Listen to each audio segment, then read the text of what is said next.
ഈ ശബ്ദവേദിക്കുള്ളിൽ ഞങ്ങളെ ശ്രദ്ധിക്കുന്ന എല്ലാ ബഹുമാന്യ ശ്രോതാക്കൾക്കും വേഗം വരുന്നതായ യേശുക്രിസ്തുവിന്റെ പരിശുദ്ധമായ നാമത്തിൽ ഞങ്ങൾക്കുള്ള സ്നേഹവന്ദനം പ്രാരംഭമായി ഞങ്ങൾ അറിയിക്കുന്നു. അത്യാവശ്യ സമയമായതുകൊണ്ട് ചൂട് അതിശക്തമാണെന്ന് നമുക്കറിയാം.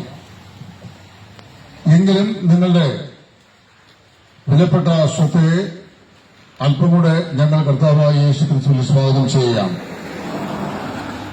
വളരെ അനിവാര്യമായി നാം അറിയേണ്ട ഒരാത്മീക സന്ദേശം പരിമിതമായ വാക്കുകൾ നിങ്ങളെ അനുസ്മരിപ്പിച്ചുകൊണ്ട് ഈ സ്ഥലത്ത് വിടവാങ്ങുവാൻ ഞങ്ങൾ ആഗ്രഹിക്കുന്നു.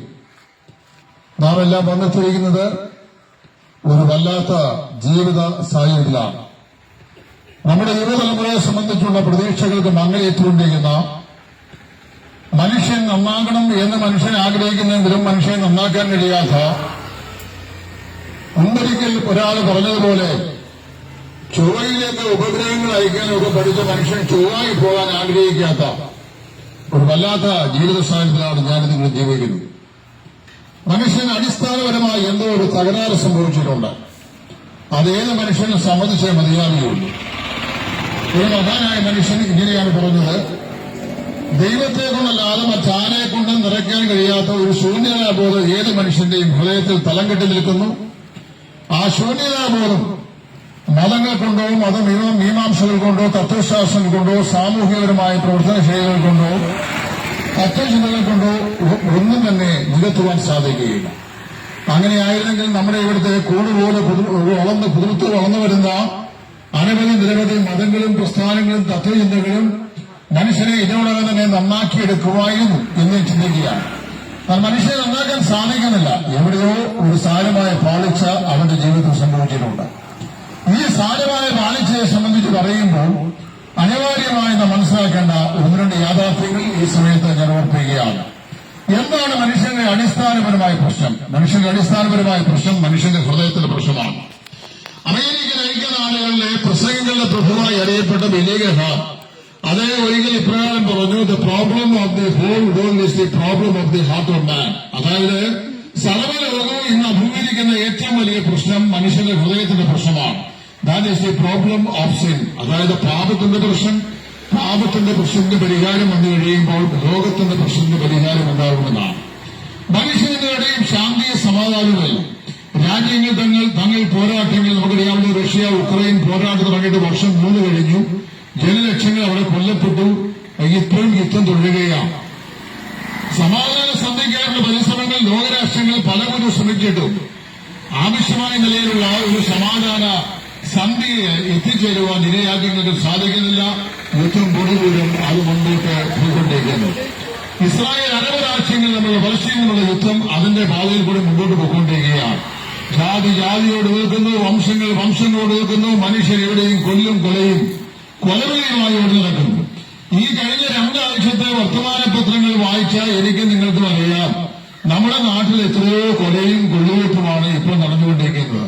ഓരോ ദിവസവും നമ്മൾ വായിച്ചുകൊണ്ടിരിക്കുന്ന വർത്തമാന പത്രങ്ങളിലെ സോഷ്യൽ മീഡിയ പ്ലാറ്റ്ഫോമുകളിലെ വാർത്തകൾ വാസ്തവത്തിൽ നമ്മെ ഞെട്ടിപ്പിക്കുന്നതാണ്. എന്താ ഇതിന്റെ അടിസ്ഥാന കാരണം? എവിടെയോ മനുഷ്യനെ സ്വയം നന്നാകാൻ കഴിയാത്ത, അല്ലെങ്കിൽ മനുഷ്യനെ നന്നാക്കാൻ കഴിയാത്ത ഒരു വല്ലാത്ത ഒരവസ്ഥ മനുഷ്യ ജീവിതത്തിലുണ്ട്.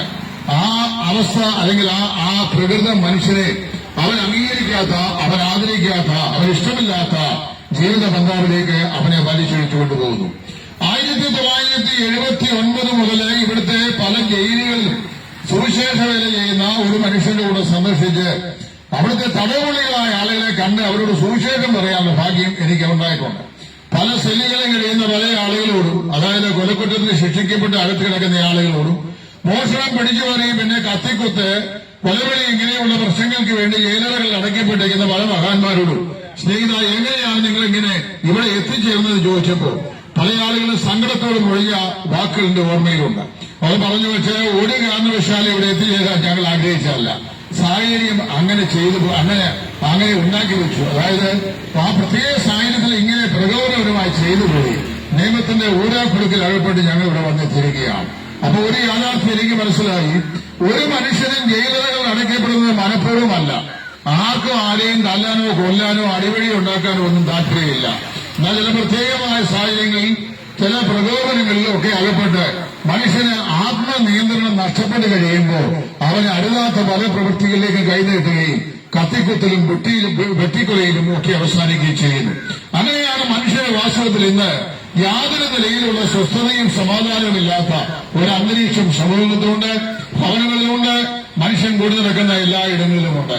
ഇതിന്റെ എല്ലാ അടിസ്ഥാനപരമായ കാരണം മനുഷ്യനെ ഗ്രസിച്ചിരിക്കുന്ന പാപം എന്ന് പറയുന്ന പ്രകൃതമാണ്. പാപമില്ലാത്ത ഒരു മനുഷ്യനും ഈ ഭൂമിയിലില്ല. മനുഷ്യന്റെ ആത്യന്തികമായ പാപപ്രശ്നത്തിന് ശാശ്വതമായ ഒരു പരിശാന്തി കണ്ടെങ്കിൽ മാത്രമേ മനുഷ്യനെ അലട്ടിക്കൊണ്ടിരിക്കുന്ന ഈ ജീവിത പ്രശ്നങ്ങൾക്ക് ഒരു പരിഹാരം ഉണ്ടാക്കുവാനായിട്ട് മനുഷ്യന് സാധിക്കുകയുള്ളൂ. അല്ലാതെ യാതൊരു ബന്ധാവിലൂടെയും മനുഷ്യന് രക്ഷപ്പെടാനായിട്ട് സാധിക്കുകയില്ല. മതങ്ങളൊക്കെ ധാരാളം ഇവിടുത്തെ മതങ്ങളൊക്കെ ഞങ്ങൾ പറയാറുണ്ട്. ചില ആളുകൾ ചോദിക്കും, നിങ്ങൾ മതപ്രസംഗം ചെയ്യാൻ വന്നതാണോ? ഞങ്ങൾ മതപ്രസംഗം ചെയ്യുന്ന ആളുകളല്ല. ഒരു മതത്തിലും മനുഷ്യനെ ആത്യന്തികമായി രക്ഷിക്കാൻ കഴിയുകയില്ലെന്ന് വിശ്വസിക്കുന്നവരും യാതൊരു മതത്തിലും പ്രത്യേകമായി വിശ്വസിക്കാത്തവരുമായിട്ടുള്ള ആളുകളാണ് ഞങ്ങൾ ക്രൈസ്തവ മതത്തെ അനുധാവനം ചെയ്യുന്ന ആളുകളാണ് തിരിഞ്ഞിരിക്കുന്നത്. കർത്താവായ യേശുക്രിസ്തു അങ്ങനെ മതം സ്ഥാപിച്ചിട്ടില്ല. ക്രൈസ്തവ മതം എന്നൊരു മതമില്ല. കപ്പലുകൾ നിർമ്മിക്കാൻ യേശുക്രിസ്തു കൽപ്പിച്ചിട്ടില്ല. ശിഷ്യന്മാർ അങ്ങനെ ചെയ്തിട്ടില്ല. പിന്നെ എങ്ങനെയാണ് ഇതൊക്കെ വന്നു നോക്കിയാൽ യേശുക്രിസ്തുവിന്റെ പേരിൽ ഇവിടെ കച്ചവടച്ചരക്കായി ക്രിസ്തുവിനെ ആക്കിവെച്ച പല ആളുകൾ കാലാകാലങ്ങളിലായി കെട്ടിപ്പൊക്കിയ സൗദങ്ങളാണ് അതൊക്കെ. അവിടെയൊന്നും മനുഷ്യന് രക്ഷയോ പാപപരിഹാരമോ മാർഗങ്ങളോ ഇല്ല. മനുഷ്യരതൊക്കെ പറയുന്ന അവകാശപ്പെടുന്ന കാര്യങ്ങളാണെങ്കിലും അവിടെയൊന്നും മനുഷ്യൻ ആത്യന്തികമായി പാപമോചനത്തിനുള്ള പരിഹാര മാർഗങ്ങൾ നിർദ്ദേശിക്കാനായിട്ട് സാധിക്കുന്നില്ല. ഇങ്ങനെയുള്ള വിഷമഘട്ടത്തിൽ മനുഷ്യരെ രക്ഷിക്കുവാൻ ദൈവം ചെയ്ത ഒരു സ്വർഗീയമായ കർമ്മപരിപാടിയെ സംബന്ധിച്ച് ചുരുക്കം ചില മിനിറ്റുകൾ പറഞ്ഞ് ഞങ്ങളുടെ പ്രസംഗം ഞങ്ങൾ അവസാനിപ്പിക്കുന്നതാണ്. വിശ്വചരിത്രത്തിലെ നിസ്തുല്യനായ ഒരു വ്യക്തി പ്രഭാവമുണ്ട്. ആ വ്യക്തിയുടെ പേരാണ് നസറേയനായ യേശു. പുതിയ പുള്ളിയല്ല, 2000 വർഷങ്ങൾക്ക് മുമ്പ് ഈ ഭൂമിയിൽ ജീവിച്ചിരുന്ന ഒരാളാണ് കർത്താവായ യേശുക്രിസ്തു. ഇന്ന് ഭൂമിയിലെ ഏറ്റവും ചെറിയ രാഷ്ട്രങ്ങളൊന്നായി അറിയപ്പെടുന്ന ഇസ്രായേൽ രാജ്യത്തിന്റെ ഏതാണ്ട് മധ്യഭാഗത്ത് സ്ഥിതി ചെയ്യുന്ന ബേത്ലഹേം എന്ന് പറയുന്ന ഒരു ചെറിയ ഗ്രാമപ്രദേശത്ത് ഒരു കുടലില്, ചെറ്റക്കുടലില് ഒരു ദരിദ്ര കുടുംബത്തിൽ മനുഷ്യനായി ജന്മം കൊണ്ട് 33 വർഷക്കാലം ഈ ഭൂമിയിൽ ജീവിച്ച് പരിമിതമായ ജീവിത കാലഘട്ടം കൊണ്ട് നിസ്തുല്യ വ്യക്തി പ്രഭാവം എന്ന സമസ്ത ജനകോടികളാൽ സാക്ഷ്യം പ്രാപിച്ച ഒരു വ്യക്തിവിശേഷമാണ് ഞങ്ങൾ പ്രസംഗിക്കുന്ന നസ്രയനായ യേശു. ഈ നസ്രയനായ യേശു കേവലം ഒരു മനുഷ്യനല്ല. അങ്ങനെ കേവലം ഒരു മനുഷ്യനായിരുന്നെങ്കിൽ, അതേ ഒരു മതനേതാവായിരുന്നെങ്കിൽ, അതേ ഒരു സാമൂഹ്യ പരിഷ്കർത്താവായിരുന്നെങ്കിൽ, അതേ കേവലം ഒരു മനഃശാസ്ത്ര വിദഗ്ധനായിരുന്നെങ്കിൽ, കേവലം ഒരു തത്വചിന്തകനായിരുന്നെങ്കിൽ, മറ്റുള്ള ഏത് മനുഷ്യനെയും പോലെ ഉള്ള ഒരു സാധാരണക്കാരനായ വ്യക്തിയായിരുന്നെങ്കിൽ ഞങ്ങളാരും അദ്ദേഹത്തെക്കുറിച്ച് പ്രസംഗിക്കുവാൻ ഇവിടെ നിന്ന് തെരുവിൽ നിന്ന് കൺക്ഷോഭം ചെയ്യുകയോ ഈ 33 ഡിഗ്രിയുള്ള ചൂടിനകത്ത് നിന്ന് വീർത്തു ഒഴിച്ച് സംസാരിക്കുകയോ ചെയ്യുമായിരുന്നല്ല. എന്നാൽ യേശുക്രിസ്തു അങ്ങനെയുള്ള ഒരാളല്ല. യേശുക്രിസ്തു ആരാണെന്ന് പൊതുവിലേക്ക് 1, 2, 3, 4 എന്നിങ്ങനെ വളരെ വേഗത്തിൽ കമ്പിവാചകം പോലെ 3-4 ശീർഷകങ്ങൾ പറഞ്ഞ് നിങ്ങളെ കേൾപ്പിക്കാൻ ഞാൻ ചെയ്തു. ഒന്ന്, യേശുക്രിസ്തു ചരിത്രത്തിലെ നിസ്തുല്യനായ ഒരു വ്യക്തിയാണ്. യേശുക്രിസ്തു വിശ്വചരിത്രത്തിലെ നിസ്തുല്യനായ ഒരു വ്യക്തിയാണ്. എന്താണ് യേശുക്രിസ്തുവിന്റെ ചരിത്രത്തിന്റെ സാധുത, അല്ലെങ്കിൽ യേശുക്രിസ്തുവിന്റെ ചരിത്രത്തിന്റെ നിസ്തുല്യത? വളരെ വേഗത്തിൽ ഞാൻ ഓർപ്പിക്കാം. യേശുക്രിസ്തുവിന്റെ നിസ്തുല്യതയുടെ ഒന്നാമത്തെ കാരണം യേശുക്രിസ്തു ചരിത്രത്തിന്റെ മധ്യത്തിൽ, ചരിത്രത്തിന്റെ നാഴികക്കല്ലായി നീണ്ടു നിൽക്കുന്ന പുരുഷകേസരിയാണ്. വിശ്വചരിത്രത്തെ BC എന്നും AD എന്നും 2 രണ്ട് തുല്യ കഷ്ണങ്ങളായി കീറിമറിച്ചുകൊണ്ട് ചരിത്രത്തിന്റെ നടുവിൽ ചരിത്രത്തിന്റെ നാഴികക്കല്ലായി നീണ്ടു നിവർന്നിരിക്കുന്ന ഒരു പുരുഷ കേസരി ഉണ്ടെങ്കിൽ അത് ഞങ്ങൾ പ്രസംഗിക്കുന്ന നിസ്സഹായനായ യേശുക്രിസ്തു മാത്രമാണ്. ചരിത്രകാരനായ എച്ച് ജി വെൽസ് യേശുക്രിസ്തുവിനെ കുറിച്ച് ഇങ്ങനെ എഴുതി വെച്ചിരിക്കുന്നു. അദ്ദേഹത്തിന്റെ വേൾഡ് ഹിസ്റ്ററി, അതായത് ചരിത്രം എന്ന് പറയുന്ന അവന്റെ ചരിത്രമാണ്. അവനെ കൂടാതെ ഒരു ചരിത്രമില്ല. യേശുക്രിസ്തുവിനെ കൂടാതെ ഒരു ചരിത്രം ചമയ്ക്കുക തികച്ചും പ്രയാസകരമായ കാര്യം. അപ്പോൾ വാസ്തവത്തില് ലോക ചരിത്രത്തിന്റെ മധ്യത്തിൽ ചരിത്രത്തിന്റെ നാഴികക്കല്ലായി ചരിത്രത്തിന്റെ അവിസ്മരണീയനായ വ്യക്തിയായി നിസ്തുല്യ പ്രഭാവാനായി ജീവിക്കുന്ന അനുഗ്രഹീതനായ വ്യക്തിപ്രഭാവമാണ് ഞങ്ങൾ പ്രസംഗിക്കുന്ന നസ്രയനായ യേശു. രണ്ടാമത്തെ വിഷയം, കർത്താവായ യേശുക്രിസ്തുവിന്റെ ജനനം എന്ന് പറയുന്നത് ചരിത്രത്തിലെ ഏറ്റവും പ്രശസ്തമായ ഒരു വിഷയമാണ്. ചില ആളുകൾ യേശുക്രിസ്തുവിന്റെ ലോക ചരിത്രത്തിലെ അസ്തിത്വത്തെ സംബന്ധിച്ചും അവിടുത്തെ ജന്മത്തെ സംബന്ധിച്ചും അവിടുത്തെ ജീവിതത്തെ സംബന്ധിച്ചും സംശയം ഉന്നയിക്കുന്ന ആളുകളാണ്. ഇടമകനെ പോലെയുള്ള സഹയിടമകനെ പോലെയുള്ള അവസരവാദികൾ എന്ന് ഞങ്ങൾ വിളിക്കുന്ന യുക്തിവാദികളായ ആളുകൾ കാലാകാലങ്ങളിലായി തങ്ങളുടെ പ്രസംഗങ്ങളില്, തങ്ങളുടെ ക്ലാസുകളില്, തങ്ങളുടെ രചനകളിലൊക്കെ കൂടിയായി യേശുക്രിസ്തു ചരിത്രപുരുഷനല്ല എന്ന് പറഞ്ഞിട്ടുണ്ട്. ഇടമകന്റെ പ്രശസ്തമായ ഗ്രന്ഥമുണ്ട്, ക്രിസ്തുവും കൃഷ്ണനും ജീവിച്ചിരുന്നിട്ടില്ല എന്നാണ് അദ്ദേഹം സ്ഥാപിക്കാൻ ശ്രമിക്കുന്നത്. എന്റെ പ്രിയമുള്ളവരെ, മഹാനായ ശ്രീബുദ്ധൻ ചരിത്രത്തിന്റെ ഭാഗമായിരുന്നെങ്കിൽ, ജൈനൻ ചരിത്രത്തിന്റെ ഭാഗമായിരുന്നെങ്കിൽ, അതുപോലെ കൺഫ്യൂഷ്യസ് ചരിത്രത്തിന്റെ ഭാഗമായിരുന്നെങ്കിൽ, സൊലോഷ്യസ് ചരിത്രത്തിന്റെ ഭാഗമായിരുന്നെങ്കിൽ, ഞങ്ങൾ പ്രസംഗിക്കുന്ന മെസ്സേജനായ യേശു ചരിത്രത്തിന്റെ ഭാഗമാണ്. ശ്രീബുദ്ധനെ കുറിച്ചോ, ജൈനനെ കുറിച്ചോ, കൺഫ്യൂഷ്യസിനെ കുറിച്ചോ, സൊലോഷ്യനെ കുറിച്ചോ ഒക്കെ ചരിത്രം സംക്ഷേപമായി പറയുന്നുണ്ടെങ്കിൽ, ഞങ്ങൾ പ്രസംഗിക്കുന്ന യേശുക്രിസ്തുവിനെ കുറിച്ചും ചരിത്രം സവിസ്തരമായി സംസാരിക്കുന്നുണ്ട്. ഇന്ത്യക്ക് 2000 വർഷങ്ങൾക്ക് മുമ്പ് റോമാക്കാർക്ക് വേണ്ടി യഹൂദന്മാരുടെ ചരിത്രം എഴുതിയ അതിപ്രശസ്തനായ ഒരു വിശ്വചരിത്രകാരനുണ്ട്. അദ്ദേഹത്തിന്റെ പേരാണ് ഫ്ലേവിയസ് ജോസീഫസ് എന്ന് പറയുന്നയാൾ. അദ്ദേഹത്തിന്റെ യഹൂദ പൗരാണികത്വം, അതായത് യൂബിഷ് ആന്റിക്വിറ്റീസ് എന്ന പുസ്തകത്തില് അദ്ദേഹം ഈ യേശുക്രിസ്തുവിനെ കുറിച്ച് പരാമർശിച്ചുകൊണ്ട് ഒരു ഖണ്ഡിക ഇപ്രകാരം എഴുതിയിട്ടുണ്ട്. ഏതാണ്ട് ഈ കാലഘട്ടത്തിലാണ് നസ്രയനായ യേശു എന്ന് പറയുന്ന ഒരു ദിവ്യപുരുഷൻ ഈ ഇസ്രായേൽ ദേശത്ത് ജീവിച്ചിരുന്നത്. അവനെ ദൈവത്തിന്റെ ക്രിസ്തുവായിരുന്നു. അവനെ നമ്മുടെ നാടുകാരിയായിരുന്ന പിലാത്തോസിന് മുമ്പാകെ നമ്മുടെ ജനങ്ങളായ ഇസ്രായേൽ ജാതി, യഹൂദ ജാതി ഏൽപ്പിച്ചു കൊടുത്തു. അവിടെ വെച്ച് അവൻ കുറ്റക്കാരനായെങ്കിലും കുറ്റക്കാരനായി വിധിക്കപ്പെട്ട് രണ്ട് കള്ളന്മാരുടെ കാൽവരിയിലെ ഗോഗോദ മകളിൽ പാപികളായ നരവർഗം, അതായത് ഇസ്രായേൽ ജാതി തന്നെ മരിച്ചുകളയുന്നത് 3-ാം ദിവസം ഉയർത്തെഴുന്നേറ്റു. അവന്റെ പേരിൽ ആവിർഭവിച്ച ക്രൈസ്തവ ജനത എന്ന ജനത ഇന്നും നമ്മുടെ മധ്യത്തിൽ നിന്ന് നീങ്ങിപ്പോയിട്ടില്ല. ഏതാണ്ട് AD 65 എഴുതി വെച്ചിരിക്കുകയാണ് ഫ്ലേവിയസ് ജോസീഫസ് എന്ന് പറയുന്ന റോമൻ ചരിത്രകാരൻ യഹൂദന്മാർക്ക് വേണ്ടി. പ്രിയപ്പെട്ടവരെ, അക്കമിട്ടെണ്ണി പറഞ്ഞു കഴിഞ്ഞാൽ നിരവധി ചരിത്രത്തിന്റെ ഈടുകളിലെ ചരിത്രരേഖകൾ നിങ്ങളുടെ മുമ്പാകെ അവതരിപ്പിക്കുവാൻ ഞങ്ങൾക്ക് കഴിയും. പക്ഷേ സമയം അതിനായി ഞങ്ങളെ അനുവദിക്കുന്നില്ല. അതുകൊണ്ട് വളരെ അനിവാര്യമായും പറയാനുള്ള കാര്യങ്ങൾ പറഞ്ഞ് വിരാമം കൊടുക്കുവാൻ ഞാൻ ആഗ്രഹിക്കുകയാണ്. യേശുക്രിസ്തു ചരിത്രത്തിലെ നിസ്തുലനായ വ്യക്തി പ്രഭാവമാണ്. യേശുക്രിസ്തുവിനെ ചരിത്രത്തിൽ നിന്ന് മാറ്റി നിർത്തിയിട്ട് വിശ്വസ്തമായ നിലയിൽ ഒരു ചരിത്രം എഴുതുക ഒരു ചരിത്രകാരനും സാധിക്കുകയില്ല. അതുകൊണ്ടാണ് ഞാൻ പറഞ്ഞത് BC എന്നും AD എന്നും ലോക ചരിത്രത്തെ രണ്ട് തുല്യ കഷ്ണങ്ങളാക്കി എറിമുറിച്ചുകൊണ്ട് ചരിത്രത്തിന്റെ നടുവിൽ ചരിത്രത്തിന്റെ നാഴികക്കല്ലായി ദീപസ്തംഭമായി നീണ്ടു നിൽക്കുന്ന ചരിത്ര പുരുഷൻ അവനാണ് കർത്താവായ ഈ യേശുക്രിസ്തു. അവന്റെ ജന്മത്തിൽ അവൻ നിസ്തുലനായിരുന്നു. യേശുക്രിസ്തു ചരിത്രത്തിൽ മാത്രം നിസ്തുലനല്ല, അവന്റെ ജന്മത്തിലും അവൻ നിസ്തുലനാണ്. ഞാനും നിങ്ങൾ ഈ ലോക ജീവിതത്തിൽ ജനിക്കുന്നതിന് മുഖാന്തരമായി തീർന്നത് നമ്മുടെ മാതാപിതാക്കളാണ്. അതായത് ഒരു പുരുഷനും സ്ത്രീയെ വിവാഹം കഴിച്ചു, കുടുംബമായി ജീവിച്ചു, കുടുംബജീവിതത്തിന്റെ വ്യവസ്ഥയിൽ അവർക്ക് മക്കളുണ്ടായി. അങ്ങനെ നമ്മൾ മക്കളായി നമ്മുടെ മാതാപിതാക്കൾ ജനിച്ചു. ഭൂമിയിൽ ഒരു പിതാവും ഒരു മാതാവും മാത്രമേ നമുക്കുള്ളൂ. അയൽവക്കത്തെ അച്ചായനെ കണ്ടിട്ട് അച്ചായനെ വിളിച്ചു കഴിഞ്ഞാൽ ആ അച്ചായൻ നമ്മുടെ പിതാവാകുകയില്ല. എന്നാൽ നമ്മെ ജനിപ്പിച്ചൊരു പിതാവുണ്ട്, അദ്ദേഹം മാത്രമാണ് നമ്മുടെ പിതാവ്. അപ്പൊ നമുക്ക് ഒരു പിതാവ് മാത്രമേ ഉള്ളൂ, ഒരു മാതാവ് മാത്രമേ ഉള്ളൂ. നമ്മളാരും ജനിക്കുമെന്ന് മുൻകൂട്ടി ആരും എഴുതി വെച്ചിരുന്നില്ല. അതായത് നമ്മുടെ മാതാപിതാക്കന്മാർക്ക് അറിയത്തില്ലായിരുന്നു നമ്മൾ ജനിക്കുമെന്ന്. എന്നാൽ നമ്മുടെ കാലത്തിൽ ദൈവത്തിന്റെ നിശ്ചയമനുസരിച്ച് നമ്മുടെ മാതാപിതാക്കളിൽ നിന്ന്, അവരുടെ വംശാവലിയിൽ നിന്ന്, അവരുടെ ബീജത്തിൽ നിന്ന്, അണ്ടത്തിൽ നിന്ന് ഒരു പുരുഷജീവിയായി അല്ലെങ്കിൽ സ്ത്രീയായി ഈ ലോകത്തിൽ ഞാൻ നിങ്ങളുടെ ജന്മം കണ്ടു. ആ ജന്മത്തിന് പ്രത്യേക വിശേഷമൊന്നുമില്ല. കാലത്തിന്റെ ക്രമത്തിൽ ഇങ്ങനെ ദൈവത്തിന്റെ നിയോഗമനുസരിച്ച് നാം ജനിക്കേണ്ട സമയത്ത് ജനിക്കാൻ ദൈവം അനുവദിച്ചുള്ള യാഥാർത്ഥ്യം മാത്രമാണ്. എന്നാൽ ഞങ്ങൾ പ്രസംഗിക്കുന്ന യേശുക്രിസ്തുവിന്റെ ജന്മം അങ്ങനെയുള്ള ഒരു ജന്മമായിരുന്നില്ല. നിങ്ങൾക്കറിയാമോ, യേശുക്രിസ്തു ജനിക്കുന്നതിന് മുമ്പ് നൂറ്റാണ്ടുകൾക്ക് മുമ്പ് പ്രവാചകന്മാർ യേശുക്രിസ്തുവിന്റെ ജന്മത്തെക്കുറിച്ച് മുൻകൂട്ടി പ്രഖ്യാപിച്ചിരുന്നു. അവരെല്ലാം അക്കമിട്ടെണ്ണി പറയുവാൻ ആഗ്രഹമുണ്ടെങ്കിലും സമയം അനുവദിക്കുന്നില്ലല്ലോ. 3-4 സൂചകങ്ങൾ മാത്രം ഞാൻ പറയാം. അതായത് ഉൽപ്പത്തി പുസ്തകത്തിന്റെ 3-ാം അധ്യായം 15-ാം വാക്യം.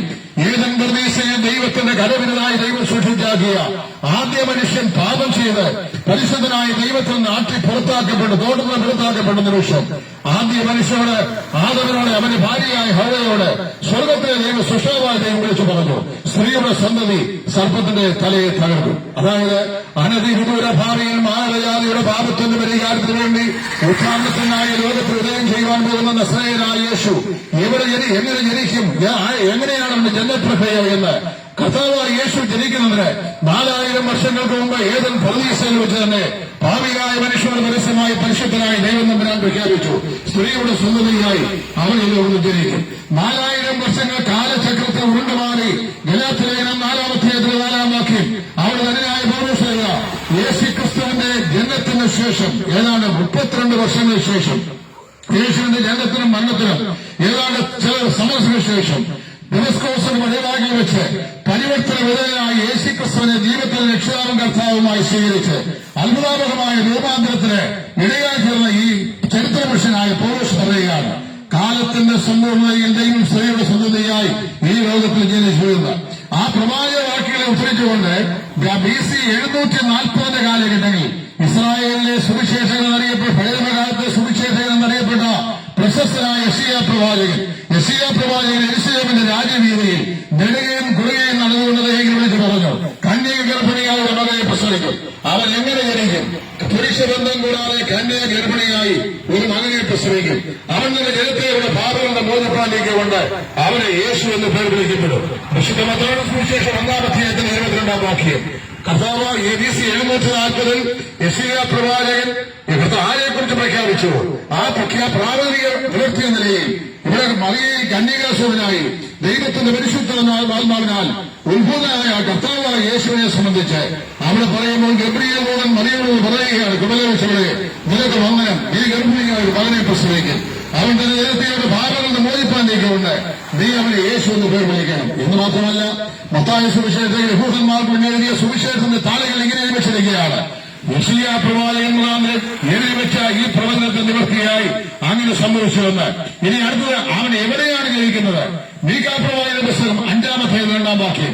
BC 498 കർത്താവായ യേശു ജനിക്കുന്നതിന് 498 വർഷങ്ങൾക്ക് മുമ്പ് ഇസ്രായേൽ പ്രദേശ ഏറ്റവും ഒടുവിലത്തെ പ്രവാചകനായ മലാഖി, അതേ മീഖാ പ്രവാചകൻ അദ്ദേഹം വെച്ച് പറയുകയാണ്, നീ ഒബേദ്രേഫ്രാത്തെ നീ യഹൂദ പ്രഭുക്കന്മാർ ഒന്നും ചെറുതല്ല, നിന്നെ മേയ്പ്പാനുള്ള തലവൻ നിന്റെ ജനതയുടെ നിന്ന് പുറപ്പെട്ടു വരും എന്ന് പറഞ്ഞു കഴിഞ്ഞാൽ യഹൂദിയിലെ ബേത്ലഹേം എന്നായിരിക്കും അവൻ ജനിക്കുന്നത്.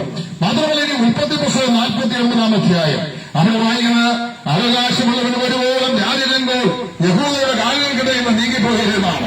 അവിടെ അവകാശമുള്ളവരെന്ന് പറയുന്നത് ഷൈലോ എന്നുള്ള വാക്കാണ് ചെയ്യുന്നത്. അത് കർത്താവായ യേശുക്രിസ്തുവിനെ സൂചിപ്പിക്കുന്നതാണ്.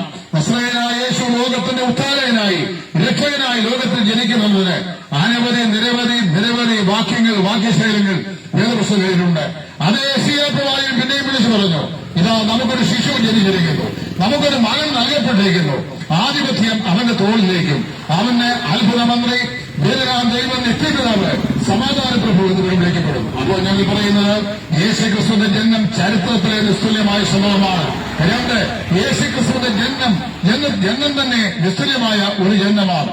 1936 അമേരിക്കയിലെ സയൻസ് റിസർച്ച് ബ്യൂറോയുടെ ഡയറക്ടറായിരുന്ന ഡോക്ടർ ഹാരി റിമർ ലോകത്തോട് പരസ്യമായി പ്രഖ്യാപിച്ച ഒരു പ്രഖ്യാപനമുണ്ട്. ഇത് 1936 പറഞ്ഞതാണ്. ഞങ്ങളുടെ വിശ്വാസത്തിന് ആധാരമായിരിക്കുന്ന വിശുദ്ധ ബൈബിൾ അശാസ്ത്രീയമെന്നും ഞങ്ങളുടെ വിശ്വാസത്തിന് ആധാരമായിരിക്കുന്ന വിശ്വാസ പുരുഷൻ കർത്താവായ യേശുക്രിസ്തു ചരിത്രത്തിൽ ജനിക്കാത്ത വ്യക്തിയാണെന്നും ചരിത്രപരമായി തെളിയിക്കാൻ കഴിയുന്ന ഏതെങ്കിലും ഒരു വ്യക്തി ലോകത്തിലെ 243 രാജ്യങ്ങൾ എവിടെയെങ്കിലും ഉണ്ടെങ്കിൽ അത് തെളിയിക്കുന്ന ആളുകൾക്ക് $1000 ഇനാം. 1936 ഇത് ഡോക്ടർ ഹാരി റിമർ ലോകത്തോട് പ്രഖ്യാപിച്ച ഈ $1000 വാങ്ങുക. ഇന്നേ വരെ ക്രൈസ്തവ വിരോധികളായ ആരും തന്നെ, അതായത് യേശുക്രിസ്തു ചരിത്രത്തെ നിഷേധിക്കുന്ന സാക്ഷാൽ ഇടമലകം സകലരും ഏച്ചി കോവർ ഉൾപ്പെടെയുള്ള ആളുകൾ അവരുടെ കാലയളവിൽ ഒരിക്കൽ പോലും ഞങ്ങൾ പ്രവേശനം ചെയ്തതില്ല. എന്ന് മാത്രമല്ല, നാളെ ഇതുവരെ യേശുക്രിസ്തുവിന്റെ ചരിത്ര സാധ്യത ചോദ്യം ചെയ്തിട്ടുള്ള ആളുകളുടെയെങ്കിലും അത് തെളിയിക്കുവാൻ കഴിയുന്ന ചങ്കൂറ്റമുള്ള ഒരൊറ്റയെടുത്തൻ പോലും വിഷമുഖത്ത് ഇന്ന് വരെ ജനിച്ചിട്ടില്ല, ഇനി ജനിക്കാൻ പോകുന്നുമില്ല. ഞാൻ പറഞ്ഞതിന്റെ അർത്ഥം എന്താണെന്ന് ചോദിച്ചു കഴിഞ്ഞാൽ, യേശുക്രിസ്തു ചരിത്രത്തിലെ നിസ്തുല്യനായ വ്യക്തിയാണ്. അവന്റെ ജന്മം നിസ്തുല്യമായ ജന്മമായിരുന്നു. അവൻ എവിടെ ജനിക്കും, എപ്പോൾ ജനിക്കും, എങ്ങനെ കൂട്ടി യേശുക്രിസ്തുവിനെ കുറിച്ച് പ്രഖ്യാപിച്ചിട്ടുണ്ട്. അത് മാത്രമല്ല, യേശുക്രിസ്തുവിന്റെ ജീവിതമുള്ള ജനമെന്ന് പറയുന്നത് ചരിത്രത്തിന്റെ നിവൃത്തിയായിരുന്നു, പ്രവചനത്തിന്റെ നിവൃത്തിയായിരുന്നു എന്നതിലേക്ക് അനവധി തെളിവുകൾ വിശുദ്ധ വേദപുസ്തകം തന്നെ പറഞ്ഞിട്ടുണ്ട്. അപ്പോസ്തലനായ പൗലോസ് കൊരിന്ത്യയിലെ വിശ്വാസികൾക്ക് എഴുതിയ അദ്ദേഹത്തിന്റെ 1-ാം ലേഖനം 15-ാം അധ്യായത്തിന്റെ ആദ്യത്തെ 2 വാക്യങ്ങൾ വളരെ വേഗത്തിൽ ഞാൻ ഉദ്ധരിക്കട്ടെ. അവിടെ പൗലോസ് പറയുകയാണ്, നമ്മുടെ കർത്താവായ യേശു ക്രിസ്തു തിരുവഴുത്തുകൾ പ്രകാരം ജനിച്ചു, കർത്താവായ യേശു തിരുവഴുത്തുകൾ പ്രകാരം മരിച്ചു, കർത്താവായ യേശു തിരുവഴുത്തുകൾ പ്രകാരം 3-ാം ദിവസം ഉയർത്തെഴുന്നേറ്റു. നിങ്ങൾക്കറിയാമോ, നമ്മുടെ ഈ കൊച്ചു കേരളത്തിൽ നടന്ന ഒരു സംഭവം ഞാൻ പറയാം.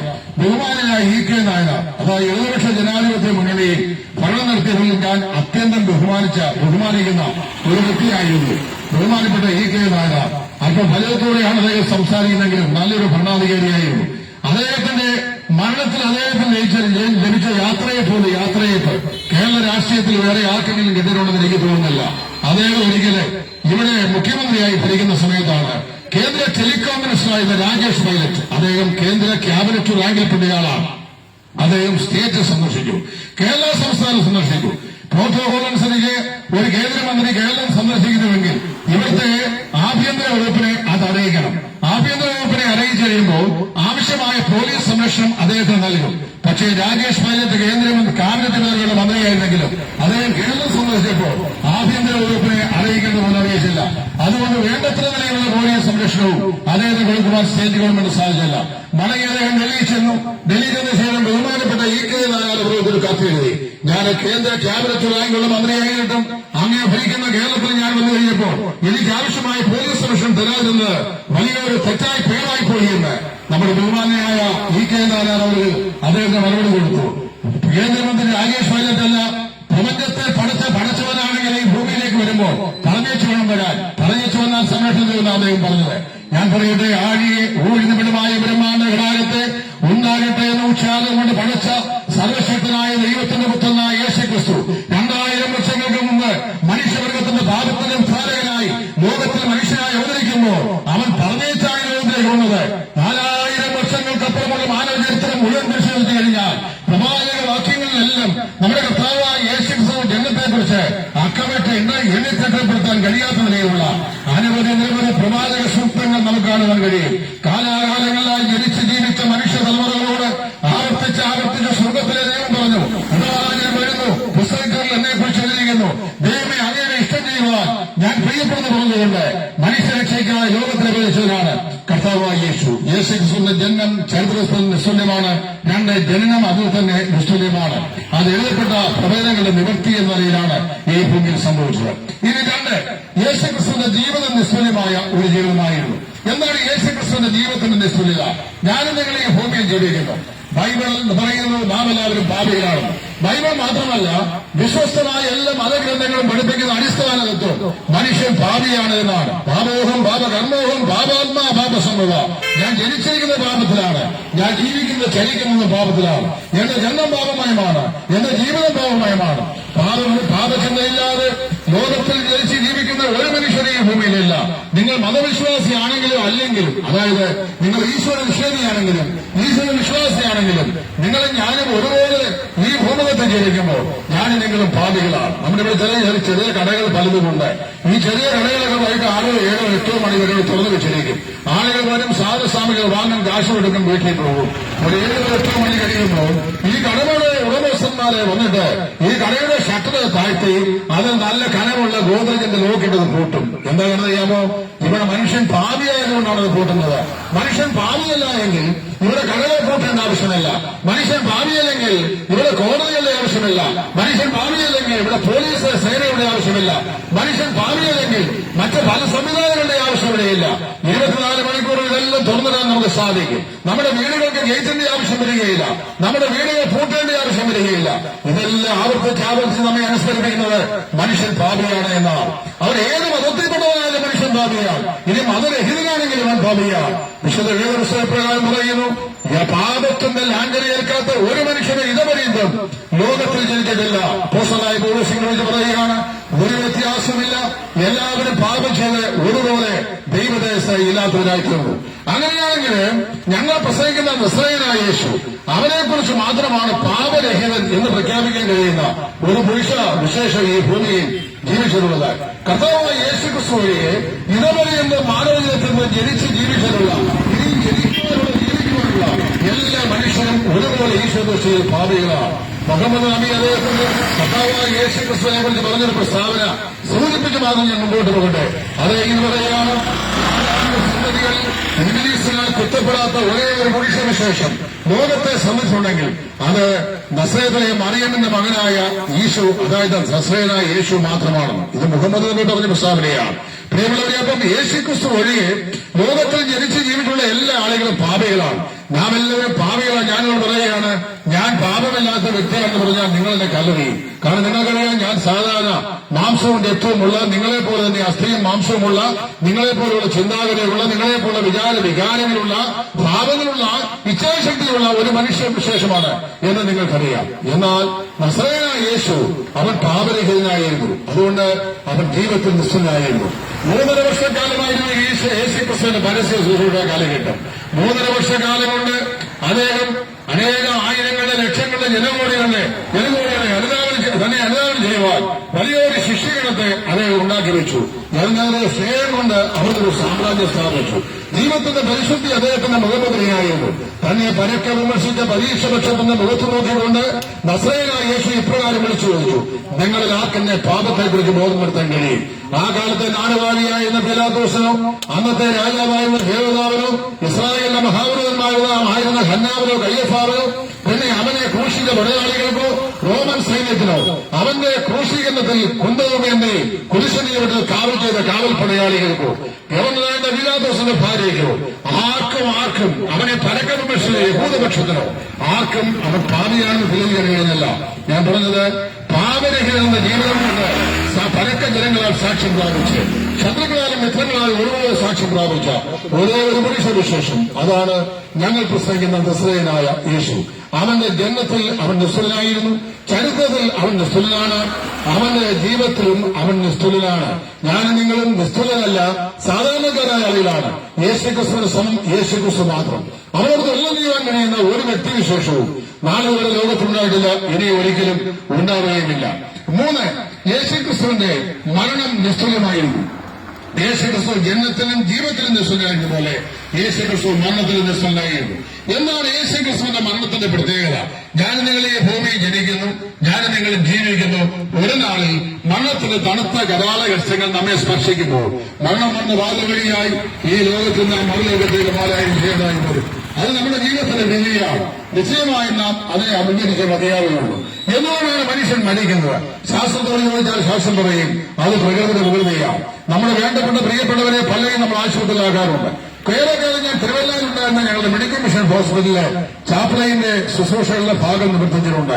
അവിടുത്തെ ഐസികൾ പല പ്രാവശ്യം കയറിയിട്ടുണ്ട്. മരണാസന്നായ മലയാളികളുടെയും മുമ്പാകെ ഏറ്റവും കൂടുതലായി പ്രാർത്ഥിക്കുവാൻ അവസരത്തിലുണ്ട്. പല നിലയിൽ മരിക്കുന്ന ആളുകളുടെ മരണത്തിന് ഞാൻ സാക്ഷിയായിട്ടുണ്ട്. പ്രിയപ്പെട്ടവരെ, ഏറ്റവും വന്നു കഴിയുമ്പോൾ അവരുടെ ഹൃദയത്തിന്റെ പൾസ് റേറ്റ് താണമെന്ന് ഒരു 30-35 വരുമ്പോൾ ഡോക്ടേഴ്സ് പറയും ആശയ്ക്കുള്ള എല്ലാ മാർഗങ്ങളും കൈവിടപ്പെട്ടു പോയി.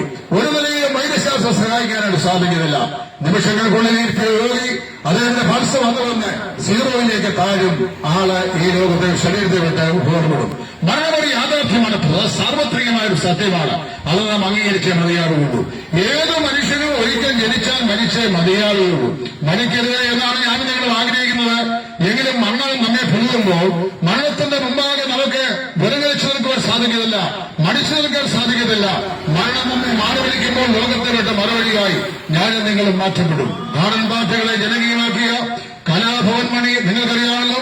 ഏതാണ്ട് 100 കോടി രൂപയുടെ സ്വത്ത് അവകാശമാക്കിയ മനുഷ്യൻ തന്റെ സ്വന്തം ജീവൻ ആയിരുന്ന കരളിനെ മാരകമായ രോഗം കാർന്ന് തിന്ന് ഒരു സുപ്രഭാതത്തിലെ വേഗം അപ്രതീക്ഷിതമായ ലോകത്തെ വിട്ട് വേർപെടുവാൻ പോകുന്ന നിമിഷങ്ങൾക്ക് മുമ്പും താൻ മരിക്കുമെന്ന് അദ്ദേഹത്തെ അറിയത്തില്ലായിരുന്നു. അതുപോലെ തന്നെ മലയാള സിനിമയിലെ ഹാസ്യനടിയായിരിക്കുന്ന ഒരു സ്ത്രീ ഉണ്ടായിരുന്നു, കൽപ്പന, നിങ്ങൾക്കറിയാമല്ലോ. അവരുടെ വാർത്ത സംസാരം കേൾക്കുന്ന ആരും ചിരിച്ചു പോകുന്ന ആളായിരുന്നു. മരണസമയത്തെ ഏറെ മകൾ പോലും മരണക്കിടക്കിയുടെ സമയത്ത് ഉണ്ടായിരുന്നില്ല. പുരേച്ചി തലവി എന്ന് തമിഴ്നാട്ടുകാർ ആശീർവദിച്ച തമിഴ്നാടിന്റെ വളരെ അംഗീകരിക്കപ്പെട്ട മുഖ്യമന്ത്രി ശ്രീമതി ജയലളിത 2 മാസക്കാലം മദ്രാസ് ആശുപത്രിയിൽ മരിച്ചു കിടന്നോ അതോ മരിച്ചവളെ പോലെ കിടന്നോ നമുക്കറിയാൻ വയ്യ. ആ യാഥാർത്ഥ്യം ഇന്നും അജ്ഞാതമായിരിക്കുന്നു. ഞാൻ അങ്ങനെ അണിനിരത്തിയാൽ നിരവധി സംഭവങ്ങൾ അനവധി ദൃഷ്ടാന്തങ്ങൾ ചൂണ്ടിക്കാണിക്കേണ്ടായി വരും. പ്രിയമുള്ളവരെ, ലോകത്തിലെ എത്രയോ ആളുകൾ അമേരിക്കൻ ഐക്യനാടുകളിലെ മാതക നടി എന്നറിയപ്പെട്ട മെർലിൻ മൺറോ, അവര് അമേരിക്കയിലെ ന്യൂയോർക്ക് സ്റ്റേറ്റിലെ അതിന്റെ ഡൗൺ ടൗണിലുള്ള, അതായത് നഗരഹൃദയത്തിലുള്ള ഒരു 7 സ്റ്റാർ ഹോട്ടലിന്റെ 33ാമത്തെ നിലയിൽ 33ാം നമ്പർ മുറിയിൽ 33ാമത്തെ വയസ്സിൽ ആരോടോ സംസാരിക്കാൻ ശ്രമിക്കുന്നു എന്നുള്ള ഭാവന ടെലിഫോണിന്റെ റിസീവർ ഇടയിൽ പിടിച്ചുകൊണ്ട് കിടക്കയിൽ തലയിൽ ചാടി മരിച്ചെടുക്കുന്ന കാഴ്ചയാണ് ഹോട്ടലിലുള്ളതായ ആളുകൾ തുറക്കപ്പെടാത്തതും തുറന്ന് അകത്ത് കയറിയപ്പോൾ കണ്ടത്. മരണം അപ്രതീക്ഷിതമായ ഒരു അതിഥിയാണ്. ഞാൻ എന്തെങ്കിലും ആഗ്രഹിച്ചാലും ഇല്ലെങ്കിലും ഒരു നാളെന്ന മരണത്തെ ഭയണ്ടായി വരും. മരണം നമ്മളെ സമീപിക്കുമ്പോൾ നമുക്ക് മരണത്തോടെ യാത്ര ചെയ്യല്ലാതെ യാതൊരു പിടിവാശിയോ പറയാൻ സാധിക്കുന്നില്ല. ഒരിക്കലും മരണത്തിന്റെ കരാളവസ്ഥകൾ രക്ഷപ്പെടാനായിട്ട് സാധിക്കുന്നില്ല. എന്നാൽ ലോകത്തിൽ മരിക്കാൻ വേണ്ടി മാത്രം ജനിച്ച ഒരേ ഒരുവനുണ്ട്. അവനാണ് ഞങ്ങൾ പ്രസംഗിക്കുന്ന രക്ഷകനായ യേശു ക്രിസ്തു. അവൻ ജീവിക്കാൻ വേണ്ടി വന്നവനല്ല, മരിക്കാൻ വേണ്ടി വന്നവനാണ്. കർത്താവായ യേശുവിന്റെ ജീവിതകാലത്ത് തന്നെ അനുഗമിച്ച പുരുഷാർത്ഥത്തോട് ഇപ്രകാരം പറഞ്ഞു: മനുഷ്യത്തിന് ശുശ്രൂഷിക്കപ്പെടുവാനല്ല, ശുശ്രൂഷിപ്പാനും അനേകർക്ക് വേണ്ടി തന്റെ ജീവനെ മറുപടിയായി കൊടുപ്പാനും അത്രേ വന്നത്.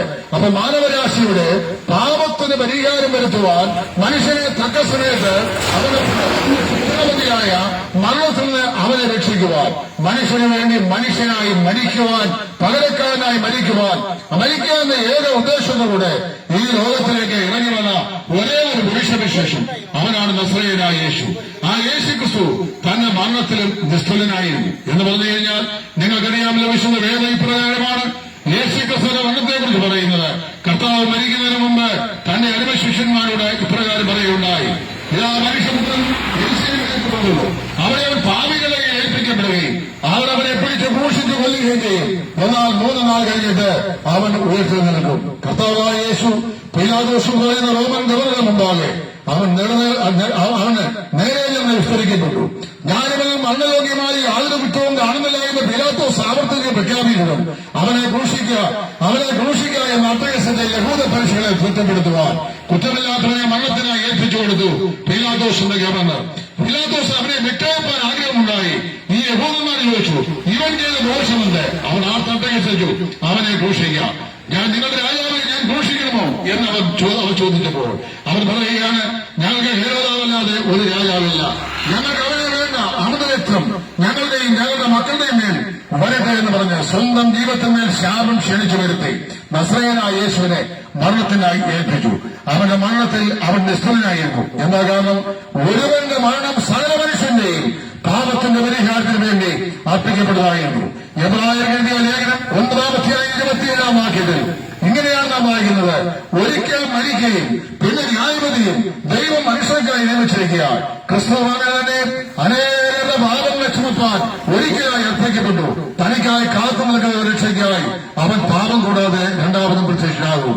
മനുഷ്യവർഗത്തിന്റെ പാപത്തിന്റെ പരിഹാരത്തിന് വേണ്ടി പകരക്കാരനായി പ്രതിപകരമായി മരിക്കുക എന്ന ഏക ലക്ഷ്യത്തോടെ ലോകത്തിൽ ജനാവതാരം ചെയ്ത ദൈവത്തിന്റെ ഏകനാഥനായ പുത്രനാണ് കർത്താവായ യേശു.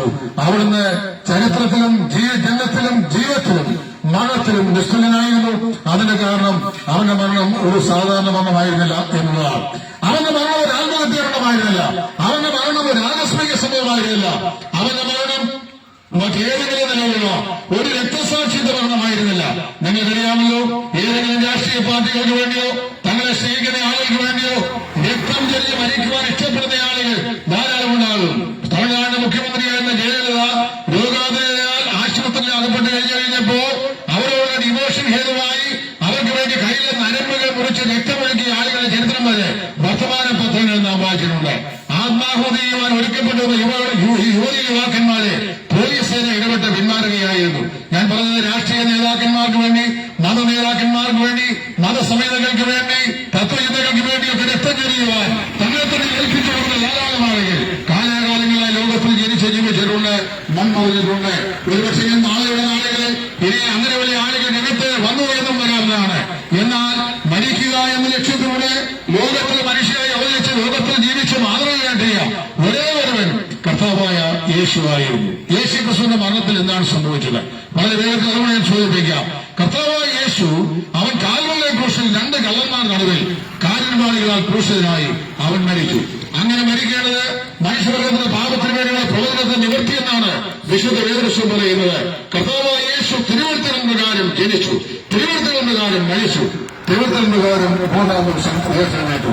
കർത്താവായ യേശു മരിച്ചു കഴിഞ്ഞപ്പോൾ അന്നത്തെ കർത്താവിന്റെ 2 രഹസ്യ ശിഷ്യന്മാരായ ആളുകൾ, ഒന്ന് അരിമത്തിയിലെ യോസേഫ് എന്ന് പറയുന്ന ഗലീലിയയിലെ ഒരു മന്ത്രി, 2 രാത്രി നിശയുടെ നിശബ്ദതയിൽ യേശുവിനെ വിളിക്കുവാൻ യേശുവിനെ സമീപിച്ച നിക്കോദിമോസ് എന്ന് പറയുന്ന ഒരു പരീക്ഷ പ്രമാണി. അവരിവരും പിലാത്തോസിന്റെ പിറ്റോയത്തിൽ വന്നു. പിലാത്തോസ് പറഞ്ഞ തന്നെ ആ ശരീരം ഞങ്ങൾക്ക് മടക്കി തരണം, ഞങ്ങൾ അവനെ സംസ്കരിച്ചുകൊള്ളാം. പിലാത്തോസ് സംസ്കാരത്തിനായി ആ ശരീരം വിട്ടുകൊടുത്തു. നാം ഇങ്ങനെയാണ് വായിക്കുന്നത് സുവിശേഷത്തിന്റെ രേഖയിൽ 100 സുഗന്ധ ദ്രവ്യങ്ങളുടെ അകമ്പടിയോടെ